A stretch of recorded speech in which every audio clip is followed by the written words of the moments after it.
On today's episode, I'm joined by Will Thomas, who's been running his own recruitment agency for 8 years. We talk through his motivations to start a recruitment agency, his entrepreneurial journey, and his other business ventures. Stay with us for today's show. So today I'm with Will Thomas, who has his own recruitment agency and has over 8 years experience. Welcome to the show, Will.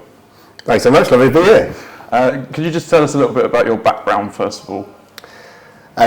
So going back, I suppose as much as it is relevant, I went to university off the back of growing up on a small farm near Brackley. My mum was a science teacher and my dad a farmer. I suppose the thing that I got from them is that they both worked extremely hard, and I remember going to bed and seeing my mum still marking books, and dad would take us to school at 8, but he'd already been working for 2.5 hours before that. So I think, quite early on, I had an understanding of what hard work would look like. So that kind of brought me up through my schooling. I think when I got to A-levels, I realised that perhaps academia wasn't for me, but it never crossed my mind not to go to university. So I did. Went and did sports science at Loughborough. And there I was surrounded by loads of talented, competitive people, and it was that competition, I think, that drove me to where I am now. Cool. And when you mentioned about sort of the sports side of things, did you have any role models growing up in sport or in other things? I think I took different things from different people, so I wouldn't say there was like one person where I think that is my ultimate role model. I think I appreciated the values that people have and the attributes they had. So hard work was definitely one, competition, fair play, I suppose going that extra mile, a lot of things that I saw in my parents, and then obviously people that I was around. When I was at school as well, we did do a lot of sport, and it was treated a little bit like an academy in the way that you would go to the gym at that point. There'd be a lot of training. We didn't have the sports science behind it really to see if we were doing well, but there was always a feeling that if you worked really hard, then you would probably get the result at the end. What role did your family have in sort of your professional journey? I think my mum and dad were always super super-supportive. They never said you should be doing this. Some families hear about where your child is supposed to be a lawyer or a doctor or anything like that. Not that I was bright enough to do that, but they were always very supportive of my decisions, and they knew the value of things as well. So they were quite, I suppose, lean with how they operated. So dad being a farmer, we never really went on holiday. They took out various different loans and remortgages to give us the education, and there's I had so much kind of admiration for that, to give me and my brother all the choices and opportunities that we could possibly ask for. And when we got out into the real world, we were therefore we had as good a chance as we could have been successful. I think that from how they went about doing that, it was very much about, again, it was that hard work and perseverance in their particular fields to give us those opportunities to succeed. So let's get to university and your experience. How's that sort of shaped what you do now? Yeah, I think it was awesome. I had such a great time. The study was secondary, so it got away with it and got the grade that I needed. But ultimately, it was the friends and the connections that I made. And I did a year on the exec as well, which meant that you're kind of in charge of various volunteer clubs. So hundreds of thousands of people, being responsible for a lot of the sport there was awesome. I think as well, it taught me that there was far more to career than just going through an academic field. You could see opportunities arising from people's endeavours. And once you realise that actually it was the charisma of the people that you're around which were creating those opportunities, it was very difficult not to get swept along with that. Yeah. And a lot of my great friends are still from those university days. And so my feeling on university was, when I went, my course wasn't particularly amazing, and I'm not going to say the uni, but my course wasn't great. But I think the experience and sort of becoming a bit more confident, it forces you out of your comfort zone. But do you think it has shaped you into the person that you are today? Oh yeah, definitely. I think like we did a lot of like presenting, a lot of public speaking, a lot of things which if I'd have gone straight into work, I would have never had the opportunity to do. There's always a part of you that's like, if I go straight into the work, then would I be further on now than I am? But I wouldn't. I think those 3-4 years that I was there last year working at the university were just awesome. Like I wouldn't change that for the world, and I'd always recommend people go for it. But I do think that there are some courses, like if you're going to do a course at university, you need to go to the best place that does it. Like don't just do a course at a university. Like, you know, I chose sport at Loughborough because it is what it's renowned for, and I think, you know, there's so many other examples of that across the country and the world, where if you're great at something or you love something, go to the best place for it. Don't just accept like a mediocre reality. Yeah, absolutely. That's cool. So what advice would you give to any students that are at university currently and are thinking about possibly going into entrepreneurship or, you know, building their own business? I suppose I had 14 hours of contact time at a university, which gives you quite a lot of time to do what you want. And there were people in the course I was on that were building businesses at that time. So if you've got time, you've got inclination, you definitely go for it. And I suppose the more times you try and the more failures you get and the more no's you collect, the more likely you are to be successful later down the line. So if the thought process, you'll just learn something as you go, and it will just make it that much slicker when, you know, the time is right. The time might be right straight away, but then also, you know, in 5 years' time, you might regale some of your experiences to make that a better project when you really, really know what you want to do. So you've now finished university. What's the first step into sort of going into recruitment, and why recruitment? I mean, initially I thought I'll go in sport because that's what my degree is. I filled in the PGC form and nearly became a teacher. My mum was a teacher, my granddad was a teacher. I was like, that'll be good. And my work experience was teaching, and I really loved the training teaching side of it. But there was something which kind of held me back. And I went for a few interviews for like sport development officers, but then I would ask the question like, oh, what's progression like? And they'd be like, well, if I'm your boss, if I leave, but I'm not going to, then maybe you won't get my job. And I was like, right, okay, I don't sound like very in control of that. So then I applied for one of these adverts, which is like you can, you know, earn 100 grand in a day or whatever, you know, and I was like, I'll just apply for that and see what happens. Met with a couple of people down in London, spoke to me about recruitment and other things, and decided that was an area where I could hone my competitiveness into something which might commercially be quite lucrative. Yeah. And how far did it take through that time there until you sort of knew that you wanted to do this as your own business? I think, well, I joined a private equity-backed business who were really, really driven, and I was doing solid 60, 65-hour weeks. We finished at 5 o'clock on a Friday, which felt like a half day, but like most of the days you were working like 8 till 9, and it was a great grounding because that's exactly the kind of environment where I feel like I would do best, like that hard work piece. But it was only really when I got the green light to set up a division within that business where you could see the P&L and everything there that the stars started to align, and you realised actually I can do this for myself. And then you look around the business and you've learned a lot from the people that are there, but there does become a time where you feel that your learning has kind of plateaued a bit. And then you need a different challenge. And were there any sort of particular skills in recruitment or, you know, working for someone in recruitment that really helped you or help you now having your own business? I think it's just I think it's like collecting the no's really. So the more numbers that you put in, the more calls that you make, the more likely you are to have success. So I think that was drilled into me quite early on that if you're going to be successful in this game, like you could get lucky off the back of a couple of calls, but in reality you're going to have to do lots of volume to get what you need. It's only when you get further into your career that you can rely on relationships a little bit more, and you don't have to do that groundwork. But when we started out, there was a few of us in the training pod who like moved up through the business, and it was very much like, you need to work hard, and this will happen for you. So, for those that don't know, Proximity sort of specialise in marketing, isn't it? Yeah, so we do marketing, e-commerce, and digital, and the reason for that is because there's some really interesting people in that space, and I really feel like an affinity with them. There's a lot of entrepreneurs in that area, e-commerce and digital in particular, a lot of innovation, like AI, like really interesting chats, and that's where I suppose I share my passion with the people that I work with.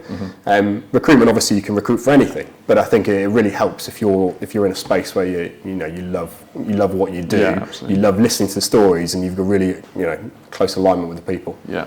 And has there been any significant sort of challenges within the 7-year period that you've been running? Absolutely. Can you give any sort of particular examples? I suppose COVID was pretty tough.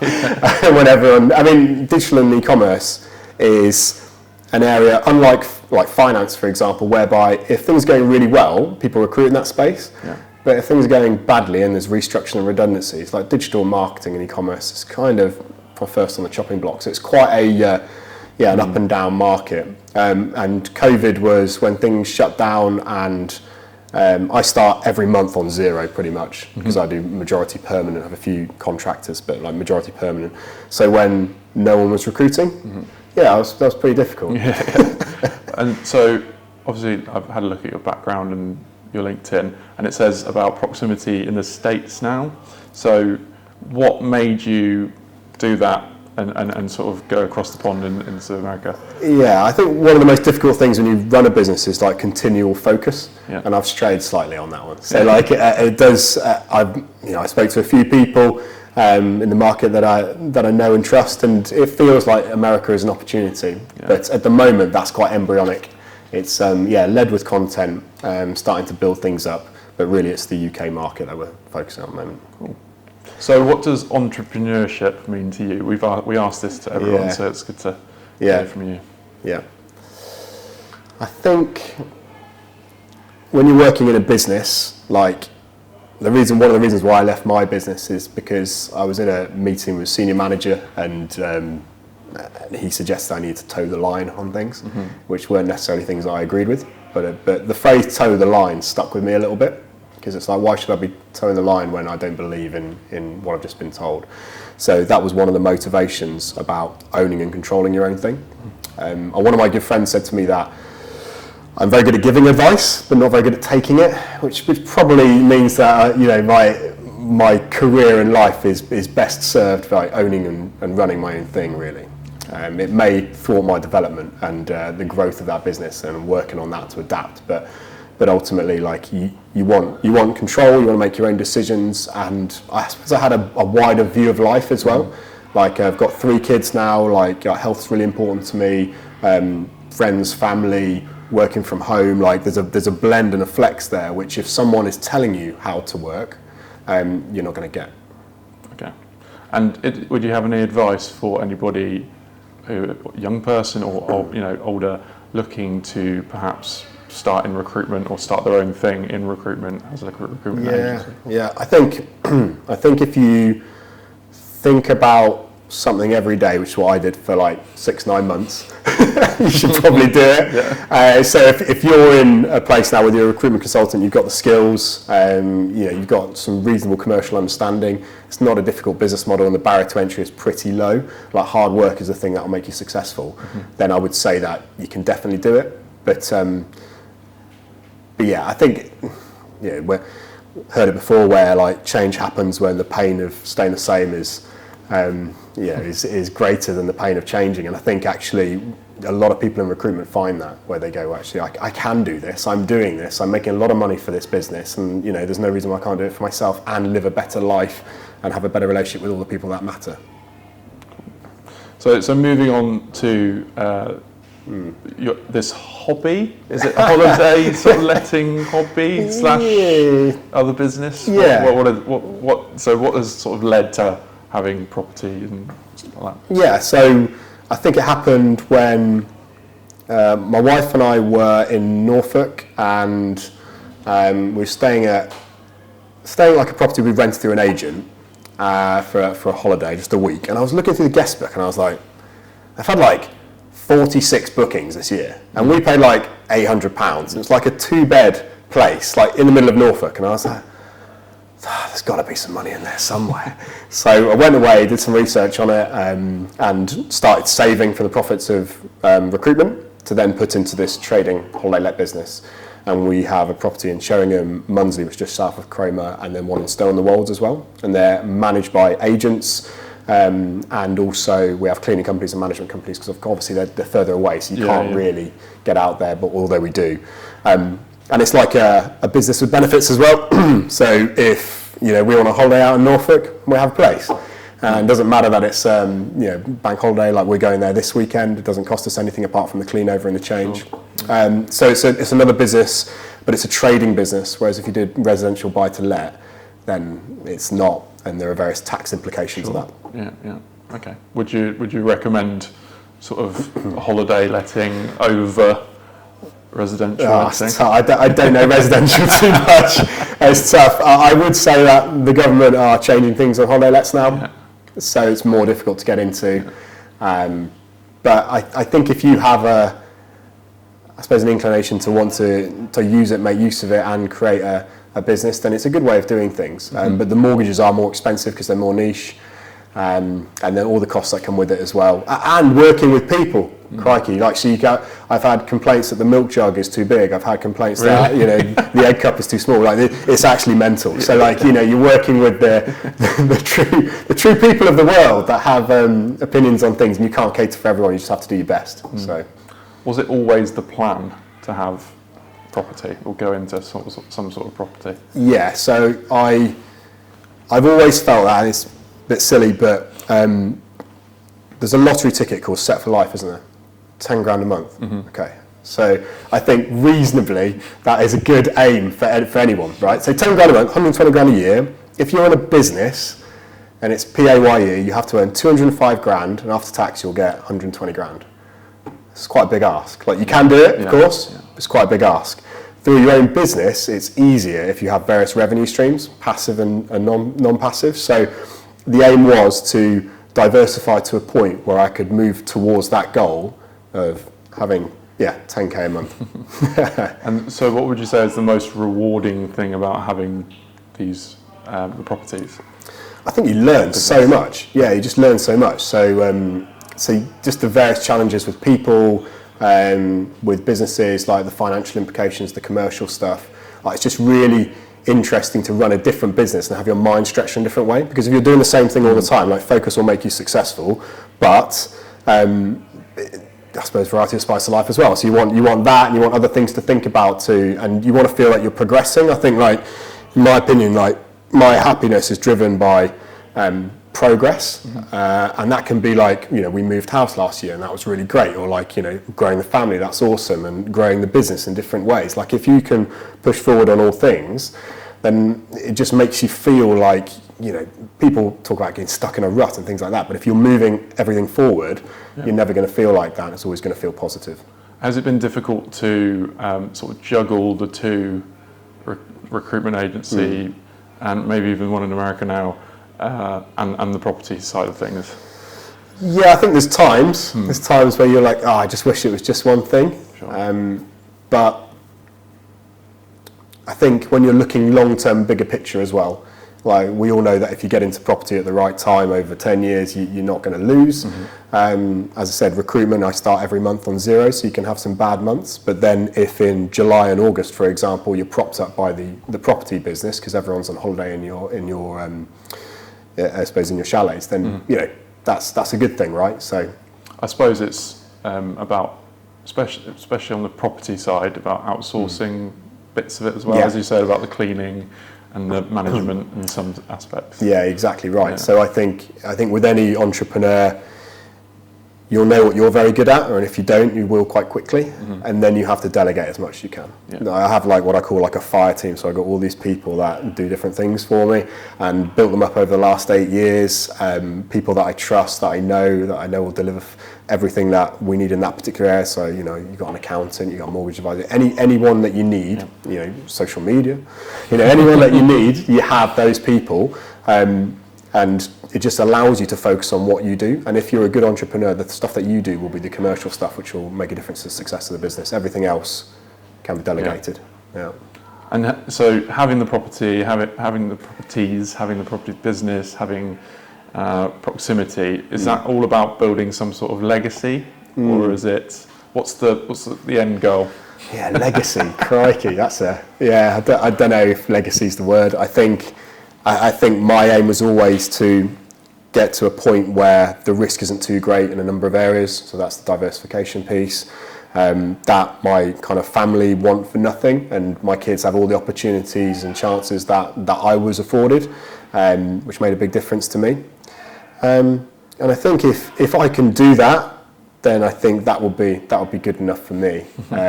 Of course, when your mind gets to a point where you're happy with what you've got, you of course want more. So what that more is, I don't know. Like there might be opportunities come my way, which I think, yes, going to give that a shot. And I'm quite comfortable taking risks, but I suppose it's got to be built on security of something which works as well. You wouldn't take a risk when you've got family and mortgage and all the rest of it. So do you have any goals coming up for the various aspects of what you're currently doing, basically? Yeah, I think from the next thing that we'll go into will be a more digital channel. Mm-hmm. So at the moment we're researching affiliates. So I do loads of work within content at the moment, and we have hundreds of blogs across LinkedIn and on the website. But what we haven't really identified is whether affiliate marketing could be something which we could use, not necessarily to like drive revenue, but more as a different angle, just to test it and just see if there are any platforms and partners that we can build with, who would then, it might come back around and might be a really positive thing. But I don't know. But like what I'm feeling is that the content that we have could be repurposed for something greater. Yeah. So do you have any podcasts that you subscribe to on a monthly basis or whatever? Well, there's the Graphcast, which is something I think Diary of a CEO is something, although you can tell quite quickly whether the person that they're interviewing is something you'd be really, really interested in. So I think everyone there has like some fantastic opinions built on some, a lot of years of research and experience. But I think the ones that really excite me are either the stories of entrepreneurs where it was really difficult, and then I'm less interested after they've made it, after they've got the helicopter and the jet. Like I'm more interested in the struggle, because I just think you learn so much more. And then the business ones as well. Like, so I think Priestley was a good, what's his name? Priestley, the Australian. Oh yeah. Really I was thinking like Alex Hormones as well. So like he was rock bottom and then he moved up. Sure. And I found the first one, not so much the second one, but the first one of Cody Sanchez quite interesting. Where you can buy businesses is something which has like really sparked my interest. And how you finance those deals. It's not something which I was privy to like growing up, and it was never something I considered. But actually, it makes complete sense. And I think the opportunity might be there with a lot of business owners being into kind of like their 60s, 70s, 80s. I know a lot, but it's like, which one would be right and how do you do it? And you don't want to spend too much time doing that, because again, it takes away from your focus, which is why you're in business in the first place. And if you lose focus on that, you'll drop the ball. So I think they do inspire me quite a lot. But actually, when I started out with Proximity, I was doing a fair bit of like searching, data, coding, like mundane stuff. And what I found helpful is probably an insight into my personality, but I would listen to like motivational YouTube videos, all the quotes, all the phrases, all these speeches, all those like inspirational speakers. Hits. Courtney Laws, like, just take on this next hour like this. But I think it was like, hour by hour, day by day, when I built my business in the really boring, monotonous stuff, I needed some of that to get me through. And there's still days where I'll go, right, I've got to search for another 3 hours here, because I've got projects with clients I really need to deliver on. And I'll put on one of those, and it will focus that part of my mind, or however it works. Focus that part of my mind. It allows me to really, really hone in on what I need to do. And I get better results off the back of it. So we've got a bit of a closing tradition, I'd say, where you choose A, B or C, and that's a different question every week. Okay. Choose A, B or C. B. What's the best bit of business advice that you've ever been given?